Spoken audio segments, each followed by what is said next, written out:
Welcome back to Fantasy Funhouse. First up, I got this really cool jacket on, but my green screen is like messing with the greens on it, obviously. So I'm a little bit see-through. Sorry about that. This will be a short video. I appreciate my last one was quite long because I went into all the details about the new CS2 meta for fantasy, but you should check it out because let me tell you, my theory worked. I got top 11%, barely missing out on a top 10% without phase players. So only 2 players in the grand final. And I had 2 players eliminated in the quarterfinals, which proves to me that you no longer need to draft a 2-2-1 draft with 4 grand finalists. And instead, you should actually be focusing on individual players that will provide big numbers.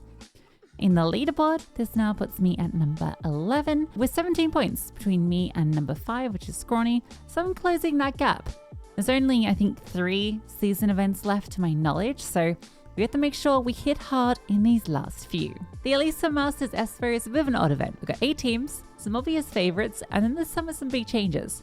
Obviously, there's Ents who now have Glaive as the IGL, but then you got Fnatic who don't even have a roster as I record this video.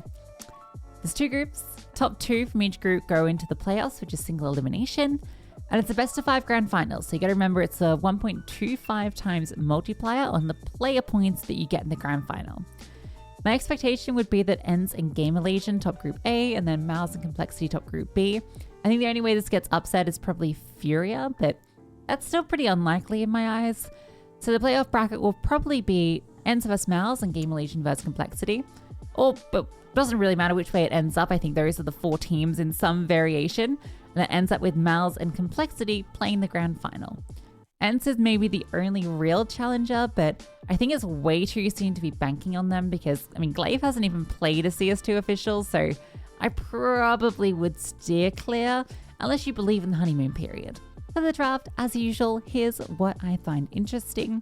I think when it comes to Mouse, Gymfat or Frozen are the best pick. As mentioned in my meta video, players with low deaths per round are very valuable in CS2 fantasy.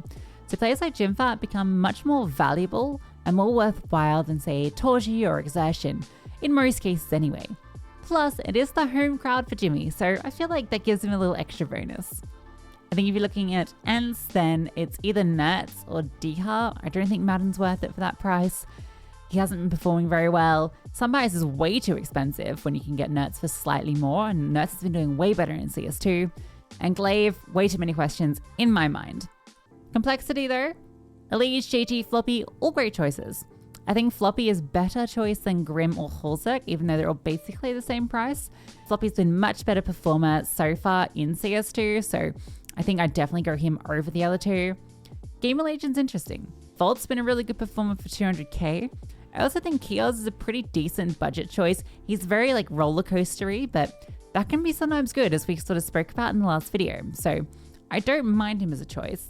Plus Acor is also really cheap, and with Gamer Legion likely to come second in their group, maybe even upsetting Ents, I actually don't hate drafting into them. I think if you're going for a 1% draft, that's where you go in on Furia or Apex. Furia maybe because you can get Yuri and K Serato for real cheap. Even Cello, at 183, it's not a lot of money and he can have those pop-off games. So, a Cello K Serato combo or Cello Yuri, there's maybe something cooking there, but it's a real long shot draft.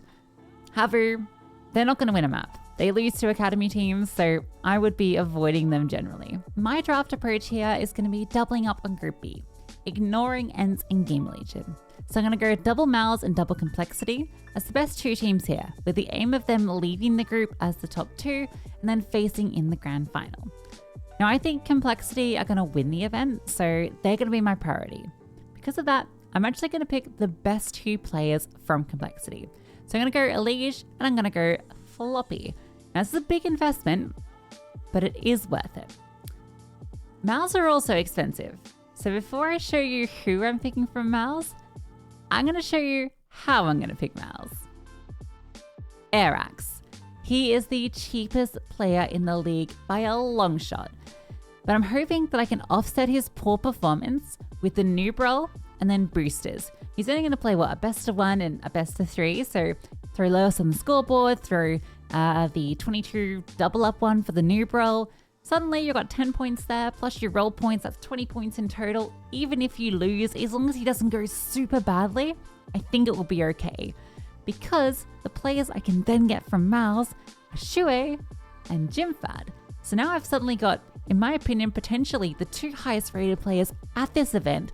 Floppy, who will also be in contention for a top 5 player if Complexity win, plus Shuey, who we know is a very consistent player. I feel really good about this. I know it's super risky getting Airax, but I gotta go for these risky plays. I think, with the theory that I've been testing, that this will work because we're so offset by these 2 insane gold players. I think it's gonna work. So it's gonna be the Snake Charmers. I'm not sure if I've used that name before. I probably have. It's an incredibly risky draft, but with 4 players from teams that I think are gonna do the full run, I think are gonna be the top 2 teams at the event, I feel quietly confident. So let me know what you think about this approach and let me know how you did in Blast and what you're picking for Elisa. Good luck.